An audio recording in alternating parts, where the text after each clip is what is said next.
నెల్లూరు జిల్లా సైదాపురం మండలం జగన్మోహన్ రెడ్డి 5 ఏళ్ల పాలనలో అవినీతి, అరాచక, దుర్మార్గపు పాలనకు గుణపాఠం చెప్పే సమయం ఆసన్నమైందని వెంకటగిరి నియోజకవర్గం టీడీపీ అభ్యర్థి కురుగుండ రామకృష్ణ పేర్కొన్నారు. మండల కేంద్రమైన సైదాపురంలో ప్రచార రథం ద్వారా మండల నాయకులతో కలిసి విస్తృత ప్రచారంలో చేరారు.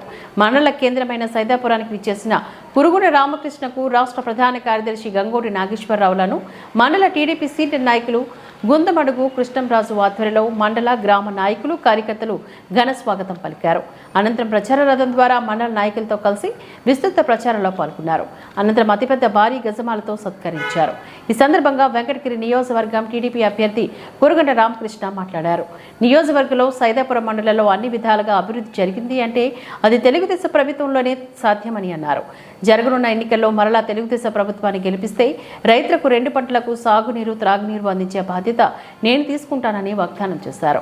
అలాగే తెలుగుదేశం ప్రవేశపెట్టిన మేనిఫెస్టోలో ఉన్న పథకాల గురించి ప్రజలకు వివరించారు. ఈ కార్యక్రమంలో మండల తెలుగుదేశం సీనియర్ నాయకులు గంగోటి నాగేశ్వర్ యాదవ్, గుంతమడుగు కృష్ణంరాజు, నోటి రమణారెడ్డి, కృష్ణమోహన్ రెడ్డి, సురేంద్ర, పార్థసారథి, వెంకటేశ్వర నాయుడు, కేపీ రాజు, గంగాధర్, చందు, సుబ్రహ్మణ్యం రాజు, సుబ్రహ్మణ్యం నాయుడు, శ్రీనివాసులు మరియు కార్యకర్తలు, అభిమానులు తదితరులు పాల్గొన్నారు. ఇదే బ్రిడ్జి మనం వేయించాం. అక్కడ ఎట్లో 2 కొట్టుకొని పోతే వెంటనే శాంక్షన్ చేయించి ఆ రోడ్డు వేయించినటువంటి ఘనత మంది అని చెప్పని కూడా తెలియజేస్తా ఉన్నా. అదేవిధంగా తాగునీరు, సాగునీరు రేపు రాబోయే రోజుల్లో ప్రతి ఇంటికి ట్యాప్ సిస్టమ్ ఇస్తాం. ప్రతి ఎకరా కూడా ఎండిపోకుండా కాపాడే బాధ్యత మేము తీసుకుంటామని చెప్పి మేనిఫెస్టోలో పెట్టారు. ఖచ్చితంగా ఇస్తామని చెప్పి తెలియజేస్తాను. అదేవిధంగా 3 సిలిండర్లు ఉచితం.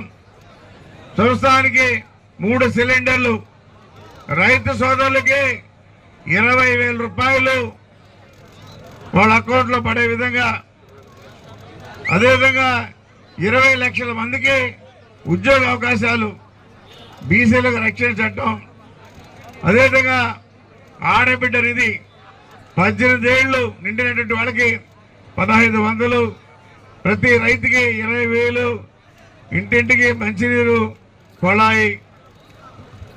ఇవన్నీ కూడా రేపు తెలుగుదేశం ప్రభుత్వం వస్తే ఇవన్నీ ఇస్తామని చెప్పని కూడా తెలియజేస్తా ఉన్నాం.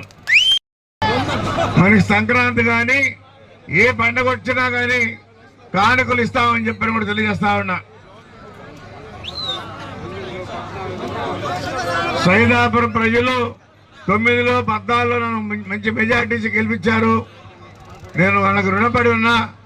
రేపు రాబోయే ఎలక్షన్లో 13వ తారీఖు జరగబోయే ఎన్నికల్లో మీరందరూ కూడా నా ఎందుకు దయించి మిమ్మల్ని మీ బిడ్డగా, మీ కుటుంబంలో పెద్ద బిడ్డగా, మీ అన్నగా, మీ తమ్ముడుగా నేను పనిచేస్తాను.